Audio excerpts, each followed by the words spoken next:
Right. Congress party విజయోత్సవాలు చేస్తూ BRS నేతలు arrest చేయడం సిగ్గుచేటని ఎమ్మెల్సీ రవీందర్ రావు ఇక ఆవేదన వ్యక్తం చేశారు. తెలంగాణ తల్లి విగ్రహ రూపాన్ని మార్చే ప్రక్రియను సర్కారు మానుకోవాలని, లేదంటే తల్లి ప్రతాపం త్వరలోనే చూస్తారని హెచ్చరించారు.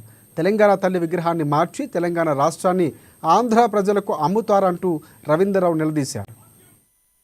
తెలంగాణ తల్లి, మేము కొలుసుకున్న తెలంగాణ తల్లి, మేము ఆరాధించుకున్న దేవత 14 సంవత్సరాలుగా ఎన్నో ప్రాంతాల్లో మారుమూల పల్లెల్లో విగ్రహాలను ప్రతిష్ఠించుకొని తల్లి నీ అండ మాకుండాలి, పోరాటం చేసే భాగ్యం, నిన్ను విముక్తి చేసుకునే భాగ్యం మాకు కలిగించు తల్లి అని లక్షలాది మంది కోట్లాది మంది ప్రజలు ప్రతిష్ఠించుకుని పూజించిన దేవతని మార్చడానికి కుట్రలు చేస్తున్నాం. తెలంగాణ తల్లికి కిరీటం ఎందుకు, తెలంగాణ బిడ్డకి కిరీటం ఎందుకని భారత మాతకి కిరీటం పెట్టలేదా?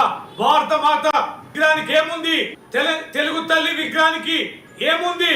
ఆంధ్ర తొత్తుగా, తెలంగాణ ద్రోహిగా, రైఫల్ రెడ్డిగా తెలంగాణ ఉద్యమంలో నీచమైన పాత్ర వహించి సమైక్యవాదుల కబంధ హస్తాల్లో ఉండి ఇవాళ నానా రకాల మార్గాల ద్వారా ఇలా ముఖ్యమంత్రి వై తెలంగాణ పవిత్రతను చెడగొడతావా? ఇలాంటి మార్పులు తీసుకొస్తావా? ఇలాంటి ప్రొవకేషన్స్ తీసుకొస్తావా? సాంస్కృతిక దాడి మా పైన చేస్తావా? ఇలాంటి విద్రోహకరమైనటువంటి చర్యలకు పాల్పడతావా? తెలంగాణ ఉద్యమ శివనాలను చెరిపేస్తావా?